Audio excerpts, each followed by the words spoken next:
Hello दोस्तों, स्वागत है आप सभी का फिर से हमारे प्यारे से यूट्यूब चैनल नाइन क्लासेस में।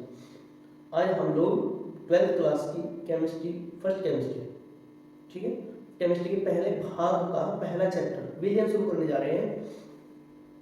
और विलयन में देखेंगे कि विलयन किस किस प्रकार के होते हैं और कहाँ कहाँ क्या क्या मिलकर के विलयन बनता है। तो देखिए, विलयन दो चीज़ों से मिलकर बनता है, दो चीज़ें यानी कि दो घटकों से मिलकर बनता है। एक होता है विलय और एक होता है विलायक। हम पहले विलायक की बात करते हैं।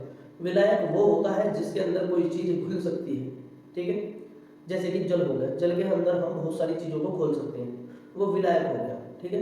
उसके बाद विलय की बात आती है। विलय वो पदार्थ होते हैं जो किसी चीज़ के अंदर घुल सकते हैं, जैसे कि जल के अंदर चीनी घोली जा सकती है, तो चीनी विलय का कार्य करती है। नमक घोला जा सकता है, वो भी विलय का कार्य करता है। और भी बहुत सारी चीज़ें ऐसी हैं जो हम चीनी जल के अंदर घोल सकते हैं, ठीक। तो जो चीजें घोली जा सकती हैं उनको विलय कहते हैं, जिनके अंदर घोली जाती हैं उनको विलायक कहते हैं, ठीक है। तो चलिए देखिए,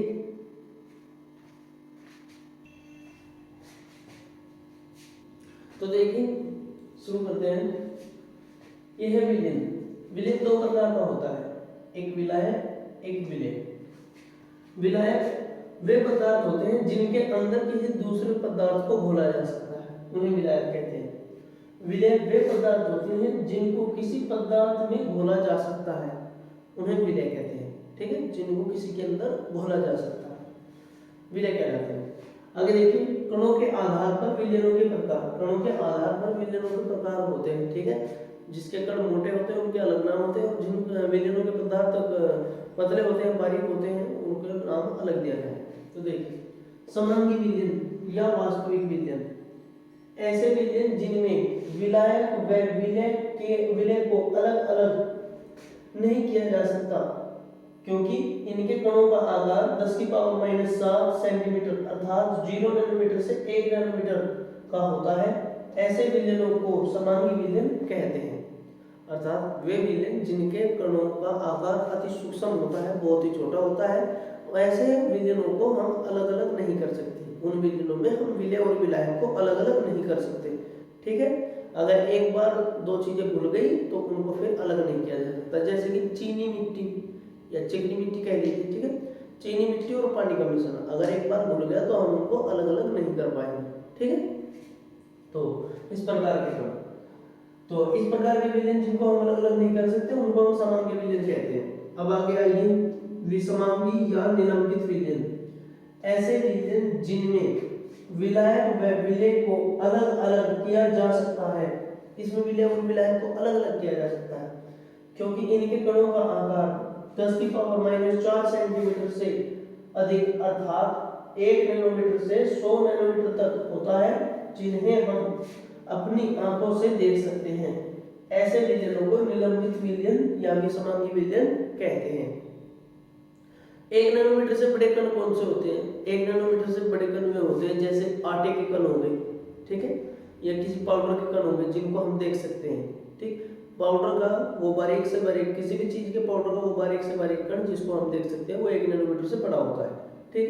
अगर इस प्रकार की कोई चीज पानी के अंदर घुली हुई है, ठीक है, या किसी विलायक के, किसी और विलायक के अंदर घुली हुई है, तो हम उसको अलग अलग कर सकते हैं, ठीक है।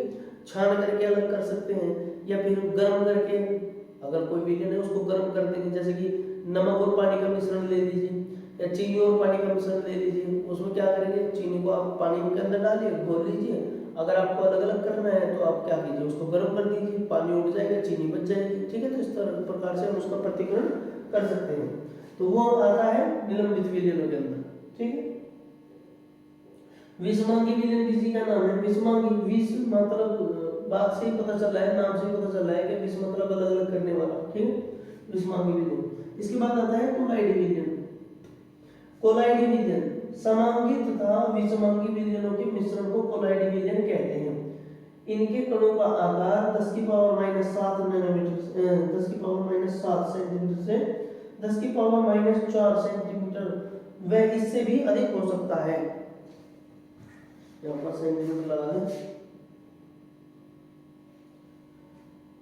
कोलाइडी विलयन समांगी व विसमांगी विलयनों का मिश्रण होता है, ठीक है। इनके कणों का आकार 10⁻⁷ से 10⁻⁴ व इससे भी अधिक होता है, ठीक है, ऐसे विलयनों को क्या कहते हैं, कोलाइड विलयन कहते हैं। आप लोग इसका स्क्रीनशॉट लीजिए, फिर आगे का कार्य करेंगे।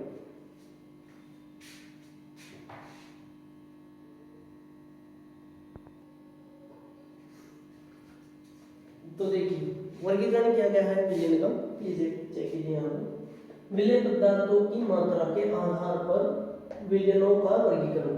विलय पदार्थ की मात्रा के आधार पर, विलय पदार्थ की मात्रा यदि ज्यादा होगी किसी विलयन में तो उसको क्या कहेंगे, अगर कम होगी तो उसको क्या कहेंगे, और यदि बहुत ज्यादा होगी तो उसको क्या कहेंगे, इस बात का वर्गीकरण किया गया है यहाँ पर। देखिए संतृप्त विलयन, ऐसे विलयन जिनमें विलायक के अंदर विलय पदार्थ अपने अधिकतम मान तक घुला हो, ऐसे विलयनों को संतृप्त विलयन कहते हैं।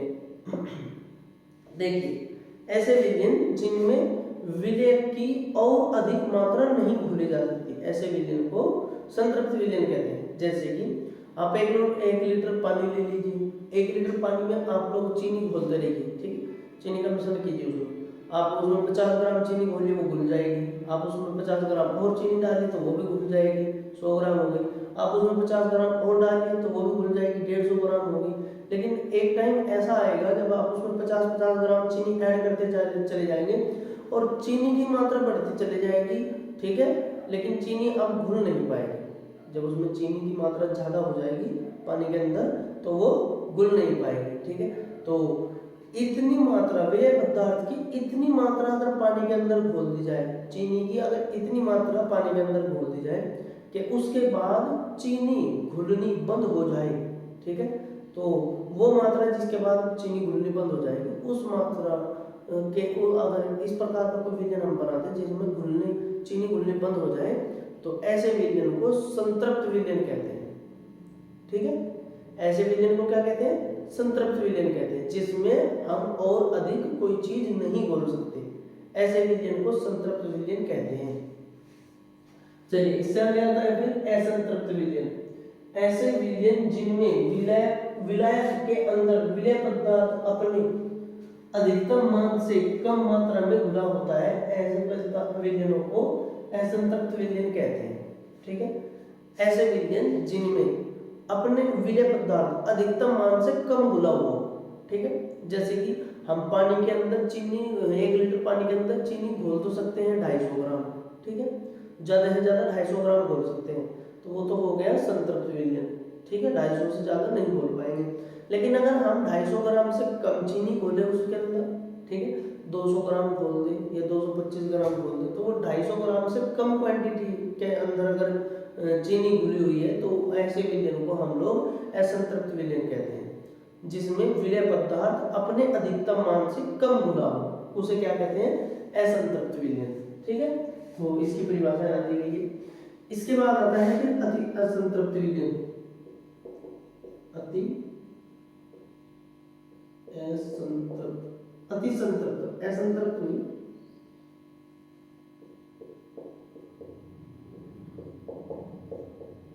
विलयन।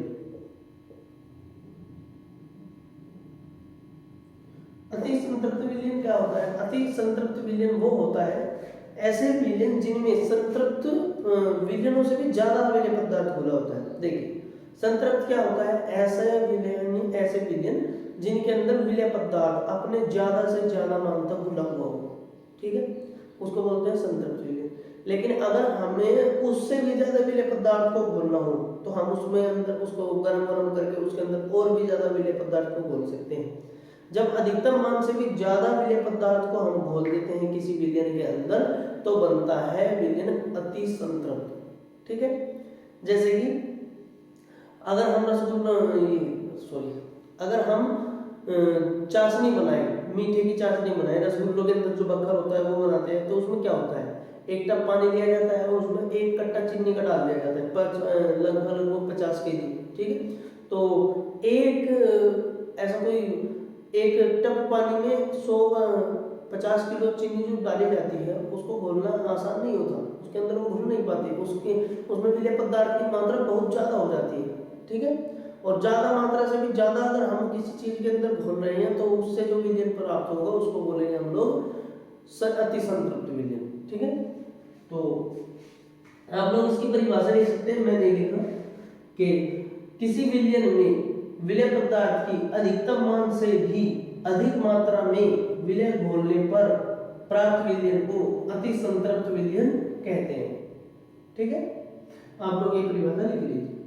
इसके बाद अब नंबर आता है विलयनों के जल के आधार पर विलयनों का। ठीक है, जल के आधार पर विलयनों के प्रकार।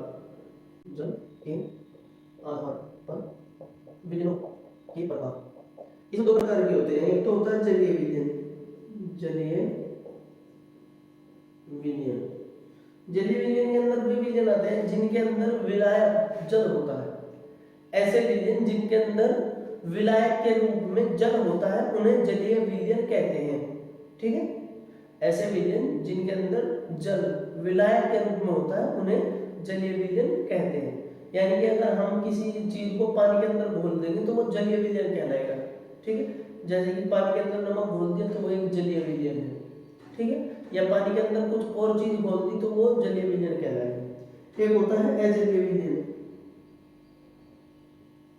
अजलीय विलयन, अजलीय विलयन वे होते हैं जिनके अंदर जल विलायक के रूप में नहीं होता है। ठीक है, जिनके अंदर जल विलायक के रूप में नहीं होता है। जैसे पेट्रोल और एथिलीन ग्लाइकोल का मिश्रण, उसमें जल है ही नहीं तो वो क्या कहलाएगा, वो कहलाएगा अजलीय विलयन।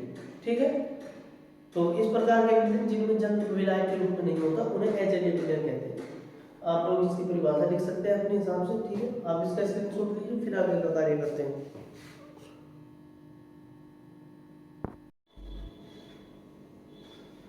तो चलिए अब शुरू करते हैं आगे का कार्य। ठीक है, अब इससे आगे हमें पढ़नी पड़ेगी मोललता, मोलरता, नॉर्मलता। ठीक, वे इंपॉर्टेंट टॉपिक है। उससे पहले हमें कुछ बेसिक नॉलेज होनी चाहिए, जैसे कि विलयन को किस चीज से प्रभावित करते हैं, विलयन क्या क्या होता है, किस किस से मिलकर बनता है। विलयन विलायक और विलय से मिलकर बनता है, जैसे कि हमने स्टार्टिंग में बताया था। उसके बाद विलायक को ए से प्रदर्शित करते हैं, विलय को बी से प्रदर्शित करते हैं। ठीक है, विलायक की मात्रा ज्यादा भी हो सकती है और कम भी हो सकती है। इसी प्रकार से विलय की मात्रा ज्यादा भी हो सकती है और कम भी हो सकती है। ठीक है, विलय के मात्रा के आधार पर तो विलयन का वर्गीकरण किया जाता है, लेकिन विलायक की मात्रा के आधार पर विलयन का वर्गीकरण नहीं किया जाता। ठीक, तो इसलिए विलायक को ए से प्रदर्शित किया, विलय को बी से प्रदर्शित किया। अब इसके बाद इनमें विलायक का भार अगर कहीं दिया जाएगा, ठीक है, अगर जब हम नोमेरिकल करेंगे तो नोमेरिकल्स में विलायक का भार हमको दिया जाएगा, उसको किस चीज से प्रदर्शित करेंगे, उसको प्रदर्शित करेंगे W A से। ठीक है, weight of A, weight of A मतलब विलायक का भार। ठीक है, विलय के भार को प्रदर्शित करेंगे वेट ऑफ बी। ठीक है, विलय का भार। इसके बाद अणुभार होता है। ठीक है, अणुभार निकालना होता है जब इसका नंबर आएगा अणुभार का नोमेरिकल में। ठीक है, तो वहां मैं आपको बताऊंगा अणुभार कैसे निकाला जाता है। अणुभार Ma। ठीक है, Ma से प्रदर्शित होता है विलायक का अणुभार। M मतलब मोलिक्यूलर वेट ऑफ A। ठीक है, अणुभार A का। इसके बाद मोलिक्यूलर वेट ऑफ B। ठीक है, B का यानी कि विलय का अणुभार। इसके बाद आती है मोलों की संख्या Na। Na होता है मोलों की संख्या। ये मोलों की संख्या क्या होती है, ठीक है, देखिए भार तो हो गया, ये जो WA होता है ये तो हो गया 50 ग्राम 10 ग्राम, इस तरह की जो बातें बताई जाती हैं। जैसे विलय कह दिया कि चीनी है, 50 ग्राम चीनी है और 1 लीटर जल में घुली हुई है, तो इसका मतलब विलय का भार क्या है, विलय का जो भार है वो WA 50 ग्राम है। ठीक है, विलय मतलब B। ठीक, अब इसके बाद बात आती है Ma। Ma या Mb ये होते हैं अणुभार। जैसे कि हमें अणुभार चेक करना है H2O का, जो अणुभार ज्ञात करना है, तो ये इसका अणुभार कैसे ज्ञात करेंगे, Ma हाइड्रोजन का अणुभार होता है 1। ठीक है, तो 1 लिखेंगे प्लस कितने हाइड्रोजन है, जितने हाइड्रोजन है उतनी बार ऐड करेंगे हाइड्रोजन को, या इससे मल्टीप्लाई कर लेंगे। जैसे कि 2 हाइड्रोजन है तो 2 से मल्टीप्लाई करो। ठीक है, फिर प्लस ऑक्सीजन आ गया, ऑक्सीजन का अणुभार होता है 16, तो यहाँ पे 16 लिख के ऐड करेंगे तो टोटल आ गया 18। इस प्रकार से अणुभार निकाला जाता है। जैसे कि कार्बन का चेक कर रहे हैं, ग्लूकोज का चेक कर रहे हैं C6H12O6, इसका अगर अनुभार निकालना हो पड़े तो कैसे निकाला जाएगा? कार्बन का अनुभार होता है 12, ठीक है। कितने कार्बन है यहाँ पे? 12। एक कार्बन का 12 होता है और है कितने यहाँ पे? 6। तो यहाँ 6 से मल्टीप्लाई करो, प्लस हाइड्रोजन, एक हाइड्रोजन का अनुभार होता है 1 और हाइड्रोजन कितने हैं यहाँ पे? 12, तो 12 से मल्टीप्लाई करो, फिर प्लस ऑक्सीजन, एक ऑक्सीजन का अनुभार होता है 16 और गुना है कितने? 6, तो 6 से मल्टीप्लाई करो और सबको ऐड करो। 12 6 72 प्लस 12 प्लस 16 6 96, ठीक है। सबको ऐड करोगे तो ये आएगा 2 6 8 180 180। ये इसका मोलिकुलर वेट है। मोलिकुलर वेट निकालने के लिए आप लोगों को जरूरत पड़ेगी, जिन जिन चीजों की जरूरत पड़ेगी मैं वो चीज लिख देता हूँ। एक तो आपको पता होना चाहिए हाइड्रोजन का, ठीक है, हाइड्रोजन का परमाणु भार कितना है, तो वो है 1। एक पता होना चाहिए आपको कार्बन का, मैं चीजें लिख रहा हूँ उसमें। कार्बन का परमाणु भार होता है 12, ठीक है। उसके बाद नाइट्रोजन का परमाणु भार होता है, नंबर होता है इसका 7 और परमाणु भार होता है 14, ठीक है। इसके बाद फिर आता है सोडियम Na11, इसका परमाणु भार होता है 23। इसके बाद फिर नंबर आता है सल्फर 16, इसका होता है 32, ठीक है। इसके बाद फिर नंबर आएगा क्लोरीन का, क्लोरीन 17, इसका नंबर आता है 35.5। इसके बाद आता है पोटेशियम का नंबर है 39, ठीक है। 1 2 3 4 5 6 7, ये 7 चीजों का अगर आप लोगों ने याद कर लिया परमाणु भार, तो आप किसी भी चीज का परमाणु भार निकाल सकते हैं, ठीक है। परमाणु भार निकालने के लिए आप लोगों को देखिए, हाइड्रोजन का एक परमाणु भार होता है, कार्बन का नंबर आप इसका याद रखिए, कार्बन का परमाणु क्रमांक कितना होता है? 6 6 दूनी 12, इसका डबल। नाइट्रोजन का परमाणु भार कितना होता है? 7 का डबल, ठीक है। बस सोडियम का थोड़ा सा डिफरेंस है, सोडियम का परमाणु भार 23 है। उसके बाद सल्फर का परमाणु भार 16 होता है, 16 दूनी 32, ठीक है।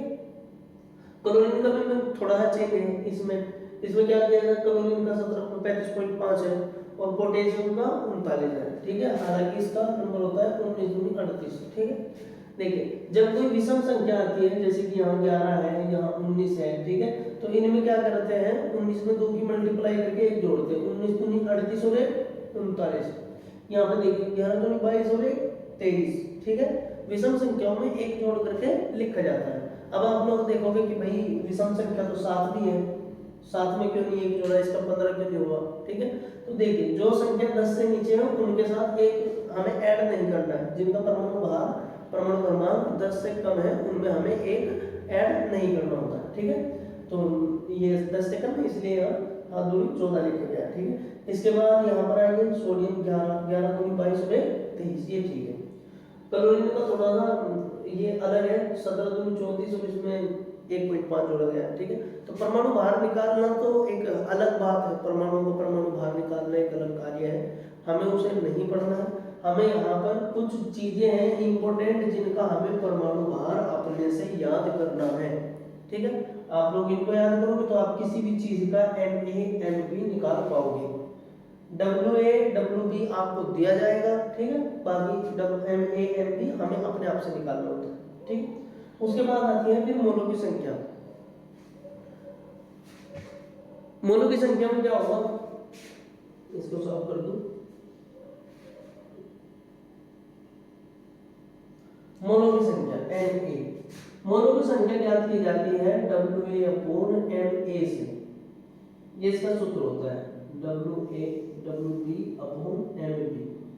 अगर हमें विलाय के मोलों की संख्या ज्ञात करनी है तो Na बराबर WA/MA, और अगर हमें विलय के मोलों की संख्या ज्ञात करनी है तो उसको लिखेंगे WB/MB, ठीक है। इस प्रकार से मोलों की संख्या ज्ञात की जा सकती है।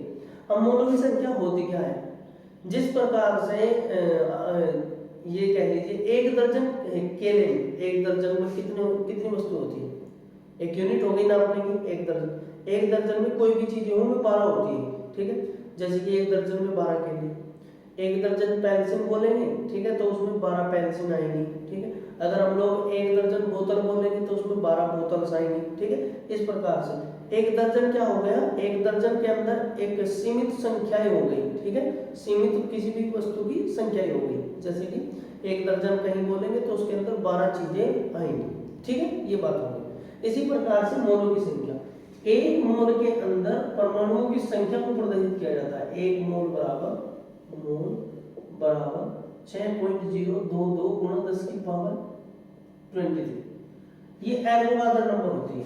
ठीक है, क्या होता है, एक मोल के अंदर 6.022 गुणा 10 की पावर 23 परमाणुओं की संख्या होती है।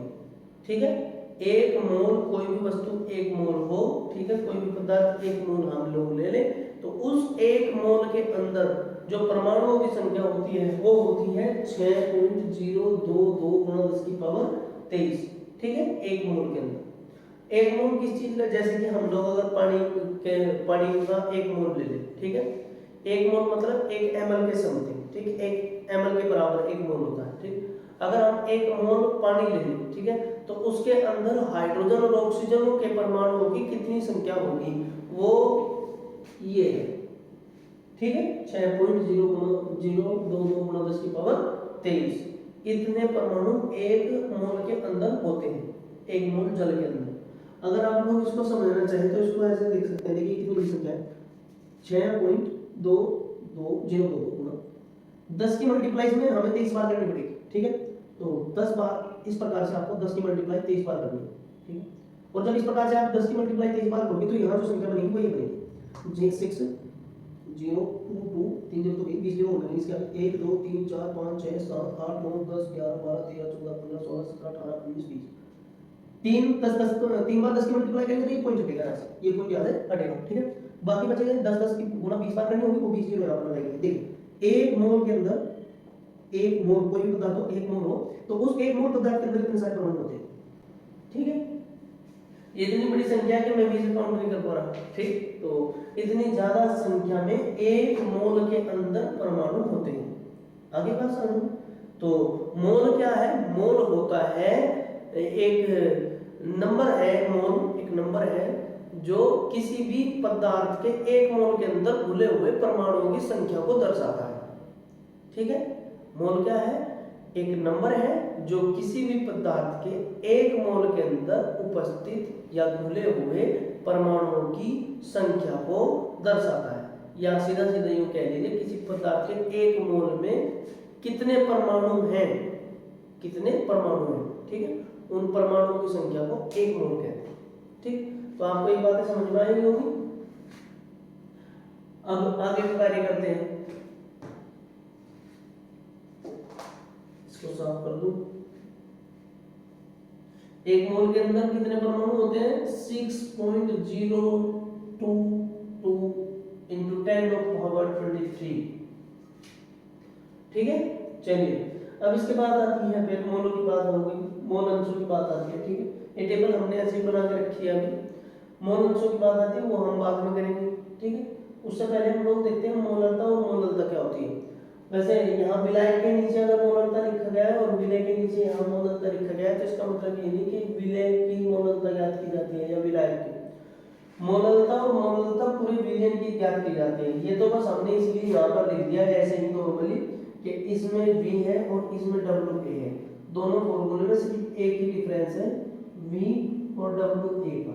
ठीक है, ये डिफरेंस है, इसलिए मैंने यहाँ इसको लिख दिया। वैसे इसको लिखना है हमें जरूरी था नहीं। ठीक है, मैंने बस ऐसे ही लिख दिया। तो आप भी इसको ऐसे ही लिख सकते हैं, चाहे तो नहीं भी लिख सकते हैं, यहाँ तो इसकी जरूरत है। चलिए मोल प्रभाव को हम लोग बाद में देखेंगे, पहले हम मोललता देख लेते हैं। ठीक है, मोललता देखिए, मोललता यहाँ पहले मोललता चेक कर लीजिए। मोललता देखिए, मोललता मैं जो मोललता को परिभाषित करता हूँ वो मैं परिभाषित करता हूँ उसके सूत्र के आधार पर। मोललता का सूत्र होता है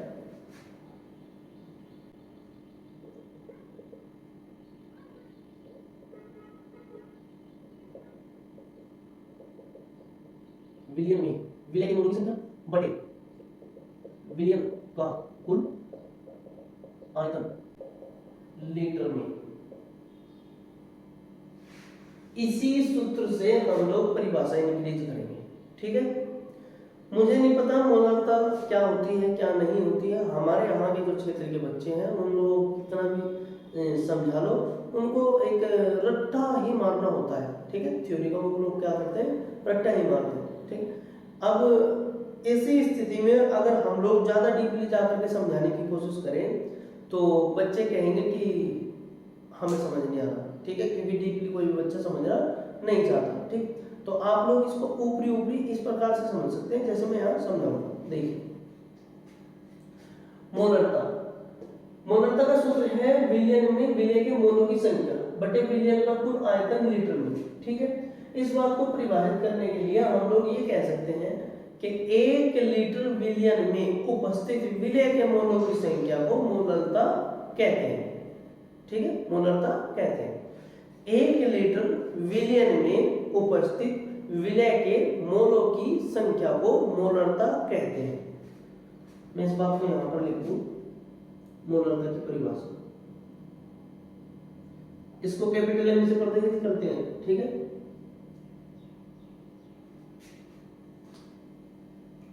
आप लोग इसका स्क्रीनशॉट ले लीजिए, फिर मैं इसको क्लिक करूं।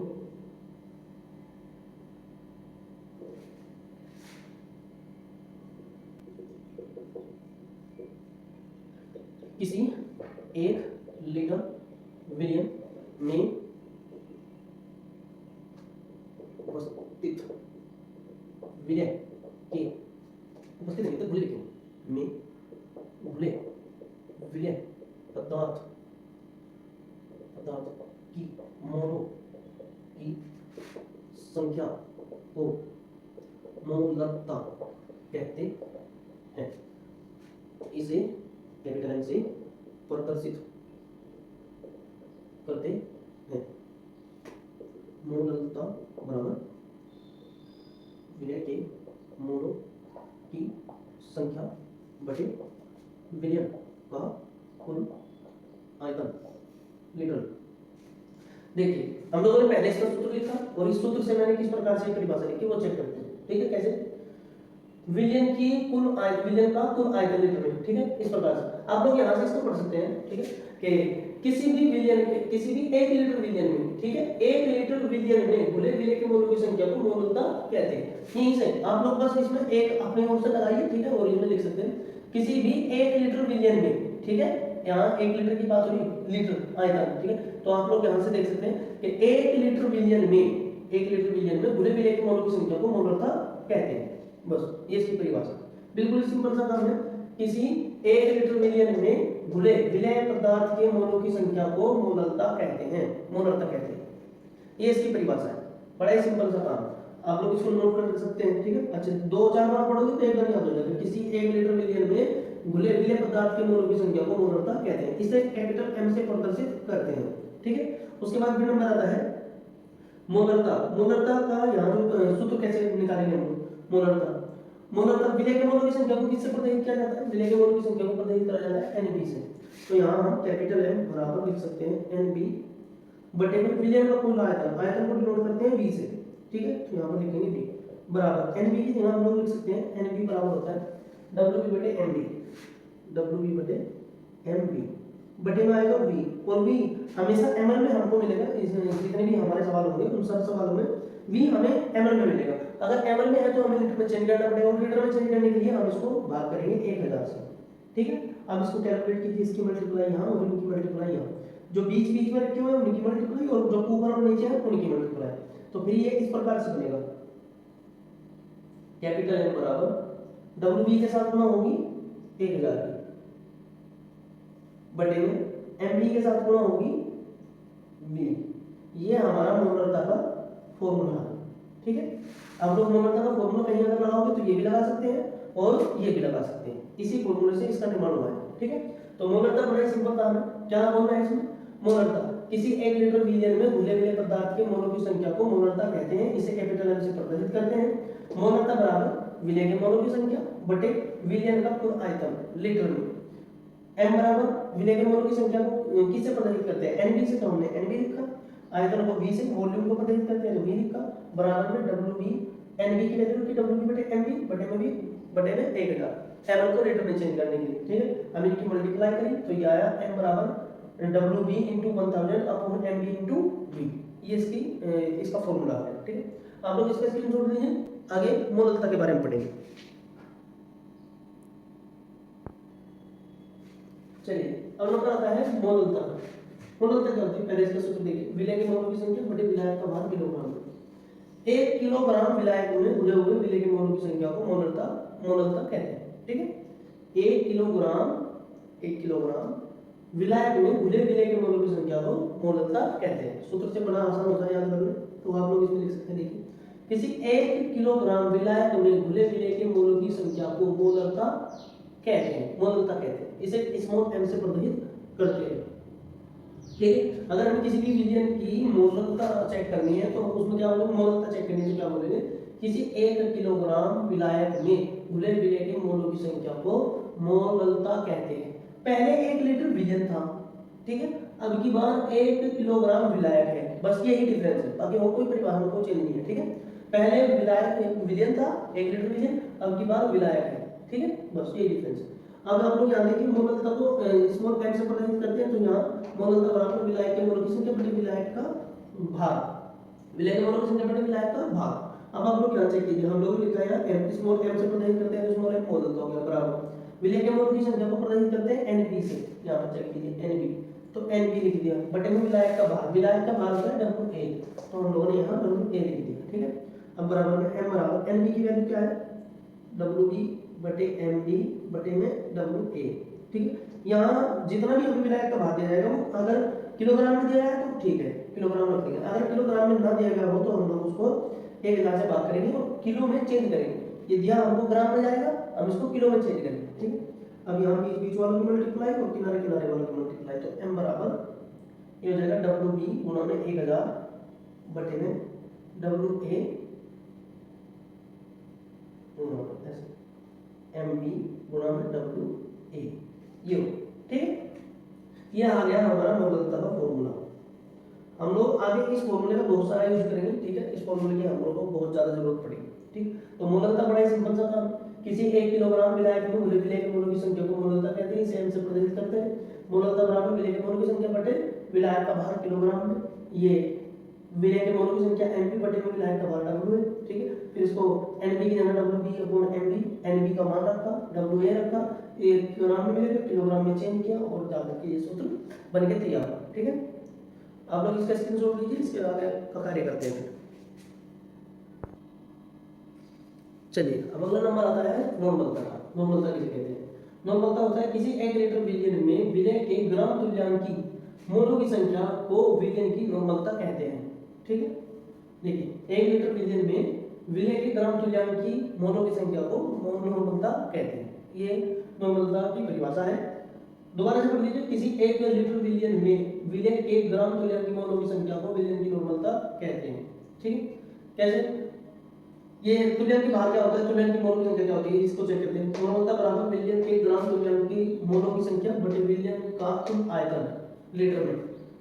देखिए तुल्यांकी मोलों की संख्या कैसे निकलेगी, तुल्यांकी भार बराबर होता है, इसमें हमें तुल्यांकी भार की आवश्यकता पड़ेगी पहले। ठीक है, ये देखिए तुल्यांकी मोलों की संख्या बराबर तुल्यांकी भार बटे पदार्थ का अनुभार, ये होता है तुल्यांकी मोलों की संख्या। तो यहाँ पर तुल्यांकी भार बटे पदार्थ का अनुभार। अब तुल्यांकी भार कैसे निकाला जाएगा, पहले को चेक करना पड़ेगा। तुल्यांकी भार बराबर होता है भार बटे पदार्थ की अम्लता, जैसे कि H2SO4, अगर इसका हम लोगों को अनुभार निकालना, सपोज करो ये 50 ग्राम है, ठीक है, तो इसका हम लोगों को तुल्यांकी भार निकालना, तो हम लोग क्या करेंगे, भार बटे अनुभार, ये वाला सूत्र बताएंगे, भार बटे पदार्थ की अम्लता, भार लिखेंगे 50 ग्राम बटे डिवाइड में लिखेंगे इसकी अम्लता। अम्लता मतलब ये अम्ल क्या होता है, अम्ल वो होता है जो H पॉजिटिव देता है। ठीक है, ये ज्यादा से ज्यादा कितने H पॉजिटिव दे सकता है, H2SO4 में से ज्यादा 2 H पॉजिटिव निकाले जा सकते हैं, तो 2 क्या होगी इसकी अम्लता। किसी पदार्थ से जितने हाइड्रोजन पॉजिटिव निकाले जा सकते हैं वो उसकी क्या होती है, अम्लता। ठीक है, तो 50 बटे 2 25 आएगा इसका तुल्यांकी भार। ठीक है, इस प्रकार से हम लोग तुल्यांकी भार ज्ञात करते हैं। तो तुल्यांकी मोलों की संख्या को निकालने के लिए हमें जरूरत पड़ेगी तुल्यांकी भार की। तो तुल्यांकी भार होता है भार बटे पदार्थ की अम्लता। ठीक है, इन सब चीजों को सूत्रों को मान निकालेंगे और इसके अंदर रख देंगे, ये नॉर्मल तक की बात होगी। ठीक है, आप इसका स्क्रीनशॉट लीजिए, फिर आगे का कार्य करते हैं। चलिए अब नंबर आता है मोलन्स या मोल प्रभाव का। किसी विलयन में मोलन्स या मोल प्रभाव क्या होता है। ठीक है, तो देखिए किसी विलयन में अवयव के मोल अंशों की संख्या, विलयन में मोल अंशों की संख्या, कोई भी विलयन हो उसमें मोल अंशों की संख्या क्या होती है, मोल अंशों की संख्या विलयन में, मोल अंशों की संख्या विलयन में उपस्थित अवयव के मोलों की संख्या, अवयव यहाँ पर आया, यहाँ पर अवयव का मतलब है विलय या विलायक, दोनों में से कोई एक चीज, या तो विलय या विलायक, ठीक है। किसी विलयन में अवयव के मोल अंशों की संख्या, यानी कि विलय या विलायक के मोल अंशों की संख्या, विलयन में उपस्थित अवयव, अवयव मतलब विलय या विलायक के मोलों की संख्या, मोल अंशों की संख्या और मोलों की संख्या दोनों में फर्क होता है, ठीक है। मोलों की संख्या और मोल अंश दोनों अलग अलग है, यहाँ मोल है और यहाँ मोल अंश, तो दोनों अलग अलग है। विलयन में उपस्थित अवयव के मोलों की संख्या तथा विलयन के कुल मोलों की संख्या के अनुपात के बराबर होती है। इसे x not a by b, a या b, यहाँ पर a बार b है मतलब a या b से प्रदर्शित करते हैं। तो यहाँ क्यों इस अर्थ को लिखते हैं अवयवों के मोल अंशों की संख्या बराबर अवयव के मोलों के मोलों की संख्या बटे विलयन कुल विलयन के मोलों की संख्या, ठीक है। अवयव के मोलों अंशों की संख्या बराबर अवयव के मोलों की संख्या बटे कुल विलयन के मोलों की संख्या। अवयव की जगह यहाँ पर विलय और विलायक लिखा जा सकता है, ठीक है, जैसे कि हम लोग लिखते हैं यहाँ x नॉट a, तो अब यहाँ पर हो गया विलायक के मोलों की संख्या, x नॉट a का मतलब विलायक के मोल अंशों की संख्या बराबर, यहाँ लिखते हैं अवयव के मोलों की संख्या, जिसके मोल अंशों की संख्या ज्ञात करनी है उसी के मोलों की संख्या लिखना है Na क्या है, मोलों की संख्या, किसके मोलों की संख्या, a के मोलों की संख्या, ठीक है, a के मोलों की संख्या, ये मोल अंश निकाल रहे हैं, ये मोलों की संख्या है, मोलों की संख्या, a के मोलों की संख्या लिख दी हम लोगों ने। अब नीचे लिखेंगे कुल विलयन के मोलों की संख्या। कुल विलयन किस किस से मिलकर के बना है, कुल विलयन बना है विलायक और विलय से, तो विलायक के मोलों की संख्या Na प्लस विलय के मोलों की संख्या Nb, ठीक है। दोनों चीजों के मोलों की संख्या को एक साथ जोड़ करके लिखूं तो ये हो गया कुल विलयन के मोलों की संख्या। अगर ये सूत्र लिखेंगे तो हमें प्राप्त होगा विलायक के मोल अंशों की संख्या, और अगर हम लोग लिखेंगे x नॉट b बराबर nb बटे में na प्लस nb, तो ये जो प्राप्त होगा ये प्राप्त होगा विलय के मोल अंशों की संख्या, यहाँ विलायक के मोल अंशों की संख्या, यहाँ विलय के मोल अंशों की संख्या। जिसके मोल अंशों की संख्या ज्ञात करेंगे उसी को ऊपर लिखेंगे, उसी के मोलों की संख्या ऊपर लिखेंगे, b के करेंगे तो b को ऊपर रखेंगे, a के करेंगे तो a के ऊपर रखेंगे, नीचे na प्लस nb यहाँ पे और na प्लस nb यहाँ पे, ठीक है। अब इसी में मोल अंशों के बाद ये सब लिखने के बाद एक बात बताई जाती है, किसी भी विलयन के कुल मोल अंशों की संख्या हमेशा 1 के बराबर होती है। अर्थात अगर आप लोगों को यहाँ में लगा रहा हूँ, मैं देख लो एक बार, अर्थात x note a plus x note b बराबर 1, ये वैल्यू हमेशा विलय के मोलों की संख्या भी और विलायक के मोलों अंशों की संख्या भी, अगर दोनों को एक साथ जोड़े तो वो 1 के बराबर आता है, और ये इंपॉर्टेंट फॉर्मूला है, बाद में काम आएगा, ठीक है।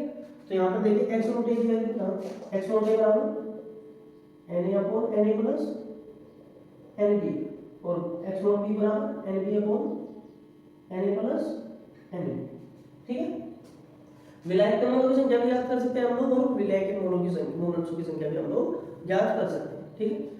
परिभाषा बड़ी सिंपल है, किसी विलयन में उपस्थित अवयव के मोल अंशों की संख्या विलयन में उपस्थित अवयव के मोलों की संख्या तथा विलयन के कुल मोल अंशों की कुल मोलों की संख्या के अनुपात के बराबर होती है। इसे x नोट a या x नोट b से प्रदर्शित करते हैं, बस, ठीक है। और इसके बाद ये सूत्र अवयव के मोल अंशों की संख्या बराबर अवयव के मोलों की संख्या बटे कुल विलयन के मोलों की संख्या divide by x note a बराबर na प्लस nb, ये इसी प्रकार से ये फिर ये लाइन, ठीक है। किसी भी विलयन के कुल मोल अंशों की संख्या 1 के बराबर होती है, ठीक है। आप लोग स्क्रीनशॉट लीजिए फिर आगे कार्य करते हैं। चलिए अब नंबर आता है विलय का, ठीक है। विलय का, किसी विलायक में विलय का अधिकतम मात्रा में घुलना विलयता कहलाता है, ठीक है। कोई भी पदार्थ अगर किसी भी विलायक के अंदर अपने ज्यादा से ज्यादा मान तक घुल सकता है तो उसको हम विलयता कहते हैं, ठीक है। तो मान लीजिए किसी विलायक में विलय का अधिकतम मात्रा में घुलना विलयता कहलाता है। अलग अलग पदार्थों में विलयता भी अलग अलग होती है, जैसे ठोसों की द्रवों में विलयता, कुछ ठोस चीजें होती हैं जिनकी द्रवों में विलयता, ठीक है। जैसे कि चीनी को पानी में घुलना, चीनी ठोस होती है और द्रव के अंदर घुलती है। तो देखिए यहाँ पर लिखा गया है, प्रत्येक ठोस दिए गए द्रव में आसानी से नहीं घुलता, ऐसा कोई जरूरी नहीं है कि जिस प्रकार से चीनी आसानी के साथ जल में घुल जाती है इस प्रकार से कोई दूसरा ठोस भी पानी के अंदर आसानी से घुल जाए। ठीक है, अलग अलग ठोस चीजें अलग अलग विलायकों के अंदर अच्छे तरीके से डिजोल्व होती हैं, घुलती हैं। ठीक है, तो देखिए प्रत्येक ठोस दिए गए द्रव में आसानी से नहीं घुलता, जो हम ठोस लेंगे वो किसी भी द्रव में घुल जाए ये कोई जरूरी नहीं है। जैसे सोडियम क्लोराइड व शर्करा, सोडियम क्लोराइड होता है नमक, ठीक है, और शर्करा चीनी, जल में आसानी से घुलते हैं, जल में तो आसानी से घुल जाते हैं, जबकि नेफ्थलीन और एंथ्रासीन में नहीं घुलते। सोडियम क्लोराइड और शर्करा नेफ्थलीन और एंथ्रासीन में नहीं घुलते। दूसरी ओर यही इसी नेफ्थलीन और एंथ्रासीन में बेंजीन आसानी से घुल जाती है। ठीक है, लेकिन सोडियम क्लोराइड व शर्करा नहीं घुलती। इसी एंथ्रासीन एंथ्रासीन में क्या होता है, बेंजीन तो आसानी से घुल जाती है लेकिन सोडियम क्लोराइड व शर्करा नहीं घुलती। तो फिर ऐसे विलयनों को बनाने के लिए इन पर ताप व दाब का प्रभाव डाले जाते हैं, ताप व दाब का प्रभाव डाले जाते हैं। इसके बाद इनकी विलयता बढ़ जाती है। अगर हम टेम्परेचर बढ़ाएंगे किसी चीज का तो ठोस चीजें किसी भी ठोस चीजें क्या होती है विलायक के अंदर घुलने लगती है, उनकी विलयता बढ़ जाती है। ठीक है, और अगर प्रेशर लगा के दाब लगा के विलयता बढ़ाए तो तब भी विलयता बढ़ जाती है। ठीक है, इसके बाद यहाँ पर देखिए गैसों की द्रवों में विलयता, ये हमने पढ़ा ठोसों की द्रवों में विलयता, यहाँ पढ़ेंगे गैसों की द्रव में विलयता। कोई गैस लेंगे उसको द्रव के अंदर घोलेंगे, जैसे ठोस को हमने द्रव के अंदर घोलना चाहा, इसी प्रकार से आगे करें। गैसों की द्रवों में विलयता को ताप दाब के द्वारा घटाया जा सकता है। ठीक है, ताप और दाब के द्वारा बढ़ाया जा सकता है तथा इनकी विलयता को हेनरी के आंशिक दाब नियम से समझा जा सकता है। ठीक है, गैसों की द्रवों में विलयता को हेनरी के आंशिक दाब नियम से समझा जा सकता है। अब आप लोग इसका स्क्रीनशॉट लीजिए, फिर हम लोग हेनरी का आंशिक दाब नियम पढ़ेंगे।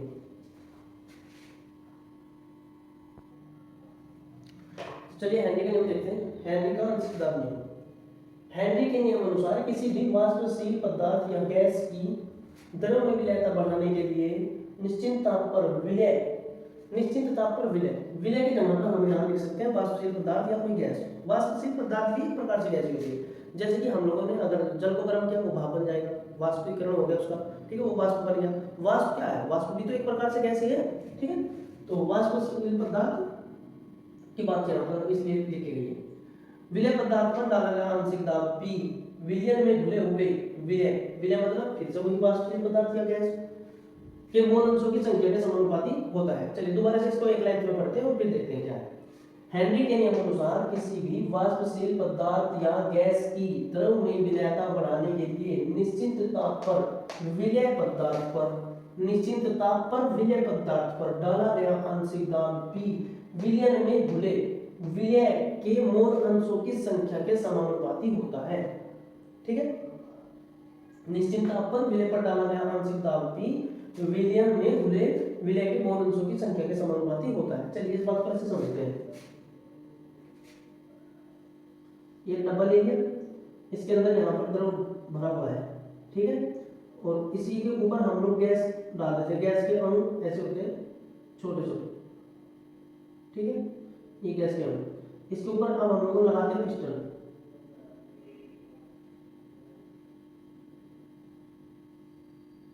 ये हो गया पिस्टन P जो प्रेशर डालता है। ठीक है, जब हम इस पिस्टन को नीचे की तरफ दबाएंगे तो गैस पर प्रेशर लगेगा। ठीक है, गैस नीचे की ओर दबेगी, गैस नीचे की ओर दबेगी तो गैस कहाँ जाएगी, गैस जाएगी द्रव के अंदर। द्रव के अंदर होते हैं छोटे छोटे खाली स्थान होते हैं। कोई भी द्रव होता है तो द्रव के अंदर क्या होते हैं, रिक्त स्थान होते हैं। ठीक है, द्रव के अणुओं के मध्य खाली स्थान होता है। तो ये जो गैस है वो द्रव के अणुओं के मध्य ऐसे नीचे की तरफ आ जाएगी। जब इस पर प्रेशर लगेगा तो ये गैस इसके अणुओं के मध्य द्रव के अणुओं के मध्य आ जाएगी। ठीक है, तो इस पर जो प्रेशर लगेगा, जितना हम प्रेशर डालेंगे उतनी गैस नीचे दबेगी, जितनी गैस नीचे दबेगी उतनी गैस द्रव के अंदर जाएगी।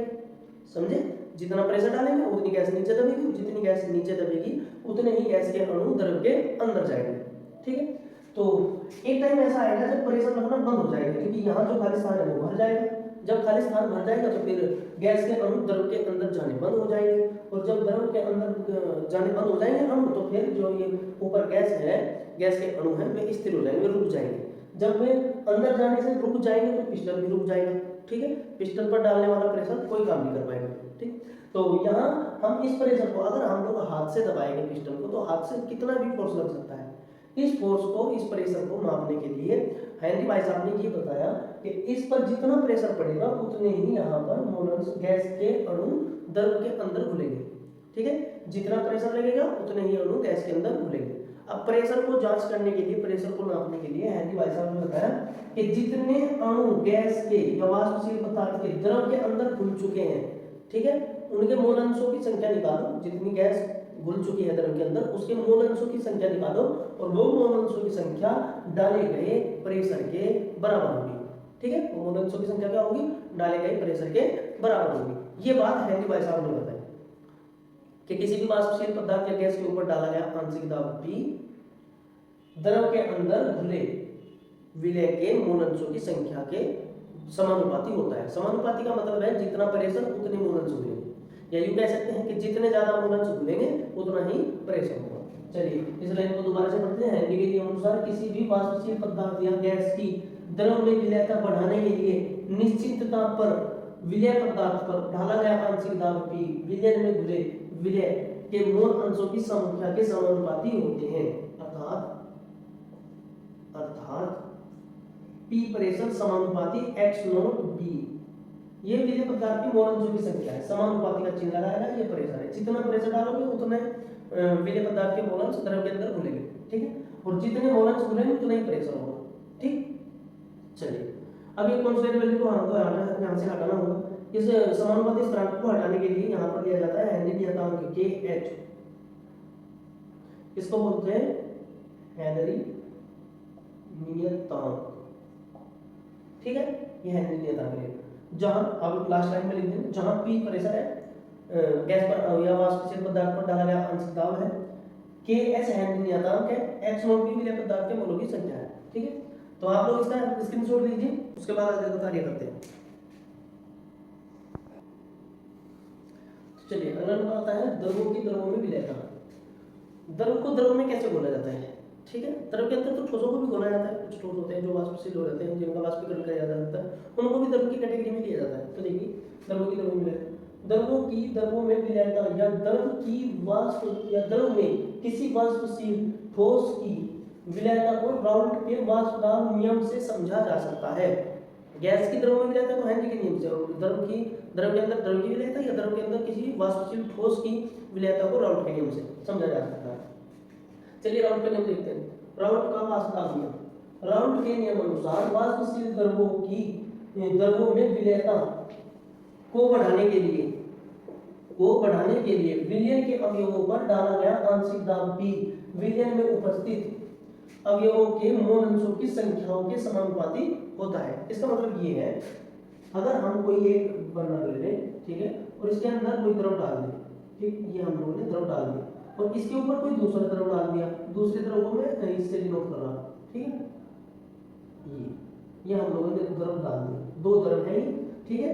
ये ठोस भी हो सकता है, कोई ऐसा ठोस जिसको हम वाष्प में कन्वर्ट कर सकते हैं, ऐसा ठोस हो सकता है, ठीक। इसके ऊपर हम लोग ये लगाएंगे पिस्टन, और ये पिस्टन लगा के हम लोग इस पर लगाएंगे प्रेशर, ठीक है। अब दाब जो पड़ेगी वो इस पर भी पड़ेगी और इस पर भी पड़ेगी, ठीक है, इस पदार्थ पर भी पड़ेगी और इस वाले पदार्थ पे पड़ेगी, जो नीचे है उस पर भी, जो ऊपर है उस पर भी, ठीक है।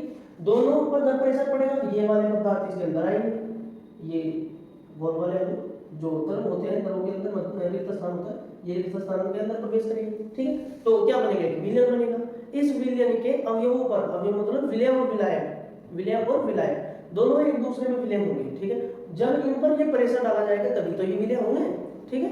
जब इन पर प्रेशर डाला जाएगा तो ये विलय होंगे, ठीक। अब जब विलय हो जाएंगे तो इन पर लगने वाला जो दाब है, वो राउल्ट भाई साहब ने देखा कि इन पर जो लगने वाला दाब है वो दाब दोनों अवयवों के मोल अंशों की संख्याओं के समानुपाती होता है।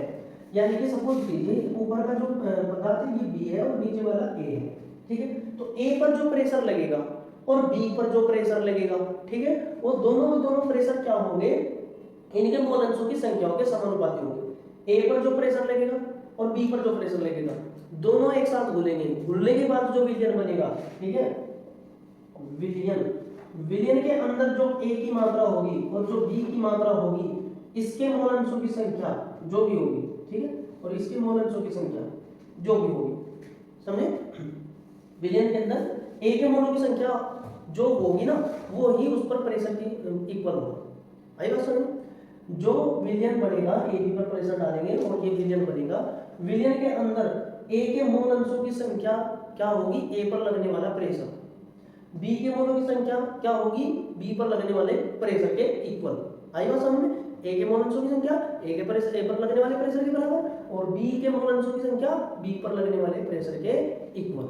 ठीक है, अब ए का प्रेशर हम अलग निकाल सकते हैं, ए का मोल अंशों की संख्या निकाल लेंगे तो ए का प्रेशर तो अलग हो गया, बी के मोल अंशों की संख्या निकाल देंगे तो बी के मोल की संख्या मतलब बी का प्रेशर अलग हो गया। अगर ए पर पड़ने वाला प्रेशर और बी पर पड़ने वाले प्रेशर को एक साथ जोड़ दें तो हमें पता चलेगा कुल विलयन पर लगने वाले प्रेशर का। ठीक है, तो हमें क्या पता चलेगा, कुल विलयन पर लगने वाले प्रेशर का।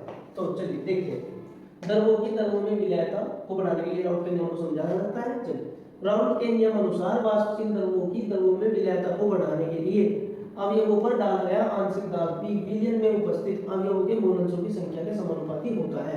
अर्थात विलयन में, ऐसा लिखेंगे दोबारा देखिएगा, अर्थात विलयन में विलायक पर लगने वाला दाब, अर्थात विलयन में विलायक पर लगने वाला दाब P समानुपाती x नॉट A। जो A पर प्रेशर पड़ेगा वो A के मोल अंशों की संख्या के समानुपाती होगा। ठीक है, समानुपाती का चिन्ह हटाएंगे यहां से, P A बराबर P not A into x not A। अब ये P नॉट A क्या है, P नॉट A है शुद्ध विलायक का दाब या शुद्ध विलायक पर लगने वाला दाब। ठीक है, मैं आप लिख दूं P नॉट A बराबर शुद्ध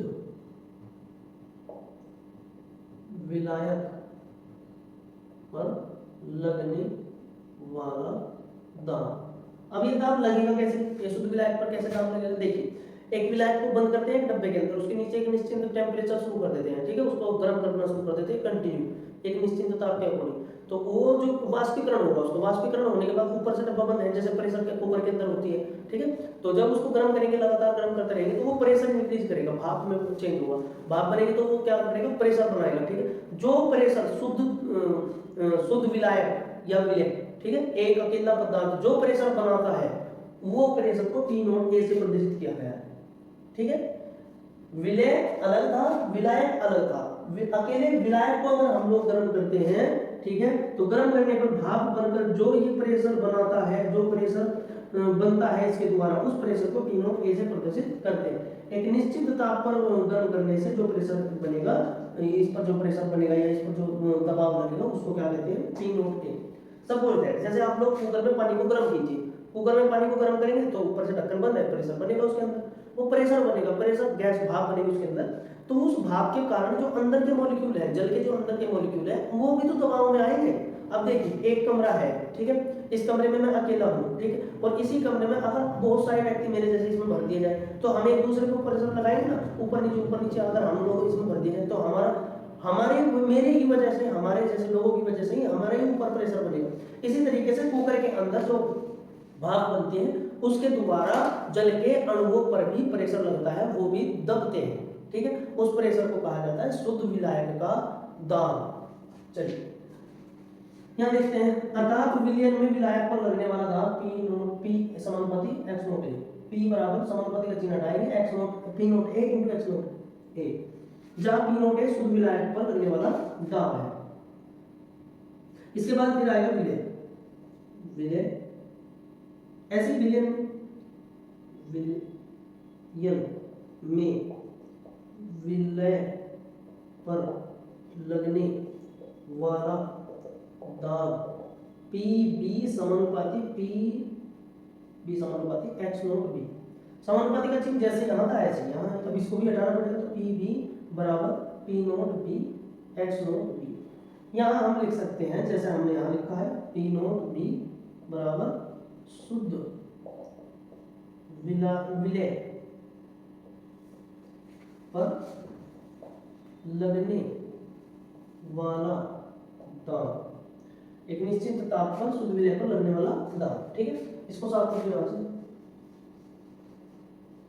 अब इसके बाद देखिए, अगर हमें विलयन का कुल दाब देखना है, विलयन का कुल दाब, तो हम लोग लिख सकते हैं PT प्रेशर ऑफ टोटल, ठीक है, टोटल प्रेशर बराबर PA plus PB। Total pressure किसके बराबर होगा? विलय और विलायक के मोल, विलय और विलायक पर पड़ने वाले प्रेशर के बराबर होगा, क्योंकि विलय और विलायक से विलयन बना है। ठीक है, जो विलायक पर दाब लगेगा वो प्लस विलायक पर जो दाब लगेगा वो, दोनों को जोड़ देंगे तो टोटल प्रेशर आ जाएगा, विलयन पर कुल दाब आ जाएगा। क्या लिखेंगे? PT इक्वल टू PA का मान, PA का मान यहां से लेकर के लिख देंगे, ये है P note A X note A plus PB का मान यहां से लेकर के लिख देंगे, ये है P note B into X note B।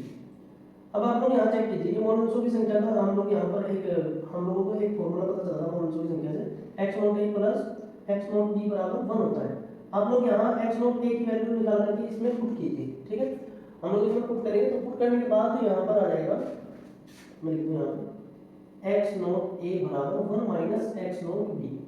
ये x नोट B यहाँ प्लस का था, उस साइड पे गए तो माइनस हो गया, ये हो गया। तो PT बराबर P note A into 1 minus x note B plus P note B into x note B। ये इसलिए किया जा रहा है जिससे कि कैलकुलेशन थोड़ी सरल की जा सकती है। ठीक है, इसलिए किया गया है, वरना आप लोग अगर यहाँ तक छोड़ दोगे तब भी कोई बात नहीं है, तब भी राउट का नियम पूरा है। ठीक है, अगर आपको ये ना दिया जाए, ठीक है, x नोट A की वैल्यू ना दी जाए, x नोट B की वैल्यू अगर अकेली वैल्यू दे दी जाए तो आप लोग इसको कैसे याद कर सकते हैं, उसके लिए यहाँ कैलकुलेशन किया गया है। ठीक है, कैलकुलेशन को थोड़ा डिले करने के लिए, कम करने के लिए किया गया है।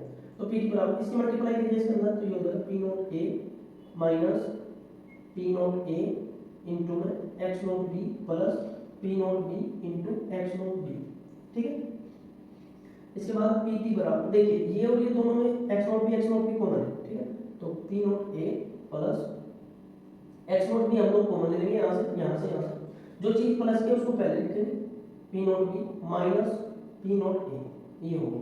ठीक है, ये जो हमारा फॉर्मूला निकल गया, ये राउट का नियम।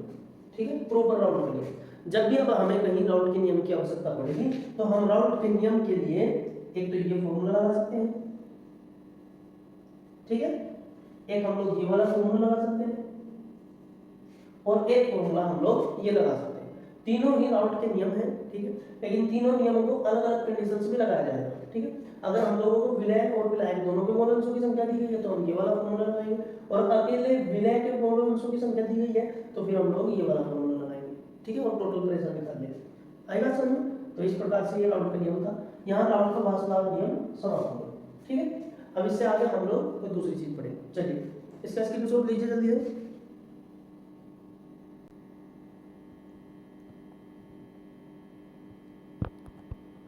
ओह, ये तो आया ही नहीं, विलयन का कुल दाब। तो आप लोगों ने, जब मैं बोल रहा था तो आप लोगों ने नोट कर लिया होगा। ठीक है, अब आप लोग इसका स्क्रीनशॉट ले लीजिए। तो चलिए अब नंबर आता है आदर्श अनादर्श विलयन का। आदर्श अनादर्श विलयन वे होते हैं, देखिए आदर्श विलयन तो वे होते हैं जो किसी भी सांद्रता पर राउट के नियम का पालन करते हैं। ठीक है, उनको तो बोलते हैं आदर्श विलयन। और अनादर्श विलयन वे विलयन होते हैं जो किसी भी सांद्रता पर राउट के नियम का पालन नहीं करते, उन्हें अनादर्श विलयन कहते हैं। तो चलिए देखिए कैसे।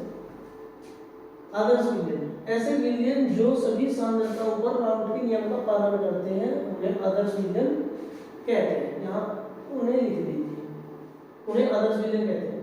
पूर्ण रूप से आदर्श विलयनों का मिलना लगभग असंभव होता है, परंतु कुछ पदार्थ जो आदर्श विलयन की भांति व्यवहार प्रदर्शित करते हैं, अर्थात इनको मिश्रित करने पर, कुछ पदार्थ हैं जो आदर्श विलयन की भांति व्यवहार प्रदर्शित करते हैं, अर्थात इनको मिलाने पर आयनन enthalpy delta H equal to 0 व आयतन डेल्टा V इक्वल टू 0 अपरिवर्तित ही रहते हैं।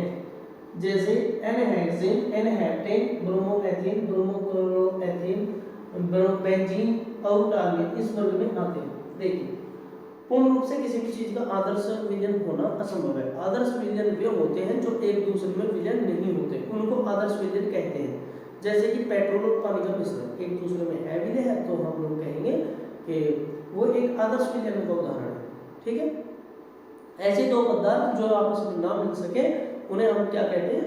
आदर्श विलयन कहते हैं। ठीक, आदर्श विलयन में जैसे कि आप डीजल और पानी का मिश्रण कीजिए, ठीक है, वैसे वो आदर्श विलयन नहीं होता है, लेकिन एक एग्जाम्पल के तौर पे आप ले लीजिए। अगर हम पेट्रोल और डीजल